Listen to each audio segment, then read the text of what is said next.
What's going on, guys? It's Jimmy here. Got some major changes coming to Social Security and the Social Security umbrella, which could affect, or will affect millions and millions of Americans. And I'm going to give you guys the details of it here in this video. One rule change is going to be for Social Security disability, which could make millions of Americans not receive their benefits here in the future, and I'll give you the details of that here in this video. Another rule change is going to be for potential raises to Social Security benefits for everybody underneath the Social Security umbrella, and I'll give you the details of that here in this video as well. So let's jump right in. I'm going to show it to you here all on the screen so you can see it and hear it as well. We are live right now here on the YouTube It's Jimmy Show. Let me know if you can see and hear me. Type yes in the chat. Let me know where you're tuning in from. You can let me know your city, state, or even your country, as we have people tuning in here from all around the globe. Over 230 million people have watched us here on YouTube. If you haven't yet, subscribe down below so you don't miss out on future videos, and click the bell icon after subscribing so you get notifications when we go live. It's completely free to do so. I will keep you up to date. Take a look here. Okay, first up, Social Security and the Trump administration weighing a major change to disability rules. This could leave millions of Americans no longer with these disability Social Security payments. Here we go, take a listen. The Trump administration is proposing changes to Social Security disability benefits that will make access to those benefits significantly harder, according to new reporting from ProPublica. One change would be to update the job listings used to determine whether a worker has the skills to do another less strenuous job instead of receiving assistance. Another change would almost entirely remove age as a criteria for eligibility, putting the applications of older workers in the same pool as younger workers. If adopted in its current form, ProPublica reports that as many as 1.5 million Americans could lose eligibility over the next decade, and workers in Republican-led states will be hit the hardest. Joining us now, ProPublica reporter Eli Hager. Eli, thanks for joining us. Let's start small. Tell me about one of the people you interviewed for this story and how these new changes might affect him. Sure. I interviewed somebody named Christopher Tincture, who's a 55-year-old in rural Arkansas. He's been a working person his whole life. He started out his working career working in coal mines in Kentucky and West Virginia, and he's worked at Walmart, and he's been a long-distance trucker and all these kinds of jobs. He eventually lost, through some of his work that he was doing at a wastewater facility, he lost his leg and is probably going to have to lose his other leg.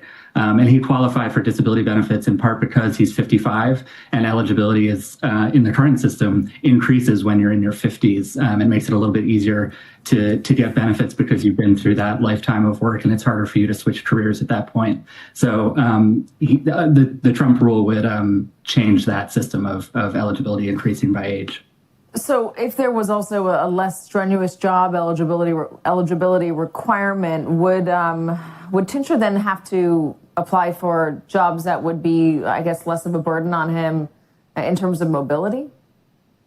Right. So two things would happen. Number one, somebody like him, I can't say what would happen exactly in his case, but somebody like him with that experience, their age would no longer be taken into account. So they would be treated the same in the disability adjudication as a 20-something. And then secondly, the jobs listings would be updated. So it would show that, say in his area of Arkansas, there is this sort of low-skilled, more sedentary job behind a computer that maybe he could do. In his view and the view of disability advocates and union leaders, that sort of pulls the rug out from working class people who have only done a certain type of manual job their whole life, whether it's in coal mining or logging or construction work. And those are the skills that they have. And now they're being told that actually the system is changing now that they've reached their most medically vulnerable years, and that they're going to have to learn how to do something on a computer instead of getting these disability benefits that they paid into the system for. Who are the proponents of this? So it's actually something that originated in the first Trump term, something that some Social Security officials in the first Trump administrations were pushing. They didn't get it done before 2020, and when President Trump lost that election. And then it's been brought back this year and pushed, including by Russell Vogt, the head of the Office of Management and Budget, who was one of the originators of Project 2025. And now it's being pushed, and it's sort of on the regulatory timeline, which can take a while. But one federal bulletin says it could be published by December. So when the Trump administration has talked about cutting programs, they haven't done it with this one specifically, but largely what they do is they say these are Democrats that are taking advantage of the system, or that's what they imply. You write in your article that this is going to affect red states and Donald Trump's own voters, some of his most loyal voters, in fact. How are you able to make that determination?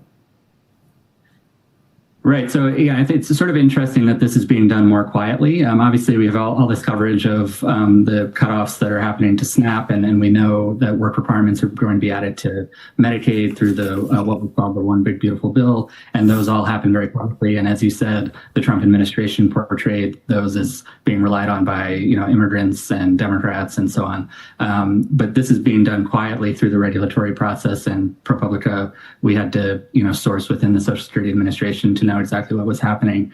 And the way that we're able to tell that it would affect these workers, especially in southern states, is we just look at who relies on disability benefits by state. So in the map that you're showing there, West Virginia, Arkansas, Kentucky, and also Mississippi and Alabama have much higher proportions of their residents relying on disability benefits. And the people who would specifically be affected by these rules would be 50 to 60-year-olds who have worked in manual labor jobs, don't have a high school or college education, and so therefore they'd be affected by the situation of having to find a new job behind a computer or possibly driving for Uber or DoorDash or something like that. And those are predominantly Trump voters in that demographic in those places? Yeah, I mean, as we've analyzed over the years, in West Virginia, Arkansas, Kentucky, Mississippi, Alabama are overwhelmingly voted for President Trump. And then within that, working class voters who are 50 to 60 years old have been disproportionately Trump voters. Also, this is very important for those on Medicare or for those who have loved ones that want to be. Pay attention.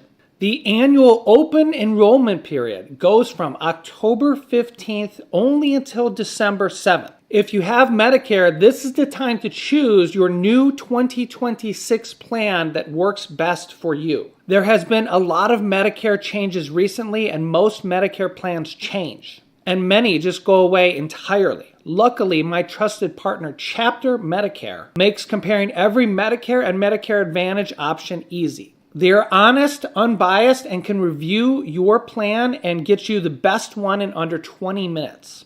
If you're on the right plan for your needs, they'll tell you, and if you're not, they'll help you switch. And by doing this, they've saved people on average around $1,100, which is amazing. They've helped hundreds of people from my community find better plans, and they can help you too. So call this phone number on the screen, 833-700-1320, or click the pinned comment down below in the comment section to connect with Chapter and find the plan that's best for you. Also, Social Security could be getting an unexpected raise. Take a look here. There's multiple details coming out on this. Social Security's 2.8% COLA raise for 2026, cost of living adjustment, is sparking debate over how the annual increase is getting calculated. The Social Security cost of living adjustment will be 2.8% for 2026, which puts on average an extra $56 per month in retirees' monthly checks. The extra sum will not be a windfall for beneficiaries who are still contending with high consumer prices, and then Medicare may take a chunk out of that. Lawmakers and experts are saying the way the annual increases are calculated could change, and there's a fierce debate over which approach may be best. Only 10% of seniors are happy with the annual COLA raises, cost of living adjustment raises, a recent survey from the nonpartisan senior group found based on responses from about 2,000 adults. The COLA raise is assessed each year and gives a small to medium-sized raise to about 75 million Americans underneath the Social Security umbrella. The Social Security cost of living adjustment is calculated based on a subset of the Consumer Price Index, formerly known as the CPI, Consumer Price Index for the Urban Wage Earners and Clerical Workers, or CPIW. Quote, CPIW has always been the measure of what was used, said Emerson Sprick, Director of Retirement and Labor Policy at the Bipartisan Policy Center. This announcement of the new 2026 COLA raise prompted some Democrats in Washington to propose a bill to change the index used for the COLAs to the Consumer Price Index for the Elderly, or the CPIE, which some contend would better reflect seniors' spending. Another group of Washington Democrats has pitched increasing benefits by $200 per month for 6 months in 2026 to help beneficiaries cope with elevated consumer pricing. Quote, we want the CPIE, or 3%, whichever one is higher, says Shannon Benton, the Senior Citizens League, said of the group's long-term campaign for a more generous COLA. The data suggests that switching to a different cost of living adjustment measure might result in a significant change. However, here's the rub. Updating the way the COLAs measure and in turn the benefits people receive will have an impact on Social Security's trust fund. The trust fund the program relies on to pay people retirement benefits may run out as early as 2032. It's about to be 2026, so that's as early as 6 years away.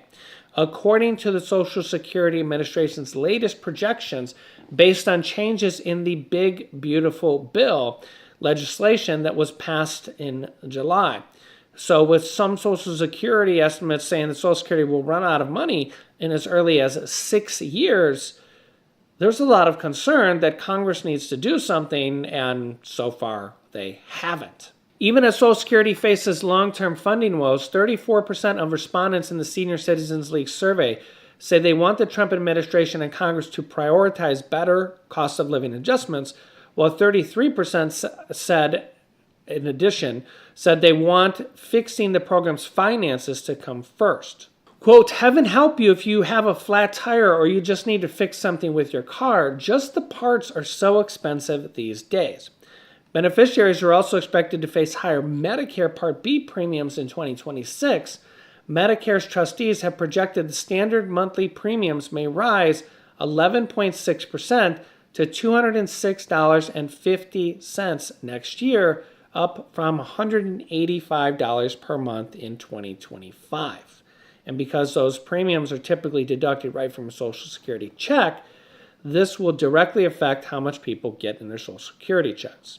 So I will keep you up to date. Make sure to share this video on social media. And if you haven't yet, subscribe down below and click the bell icon so you get notifications when we go live, and I'll keep you up to date with everything you need to know about. Click here to see Trump talking about his new $2,000 Trump stimulus checks. Thanks for watching.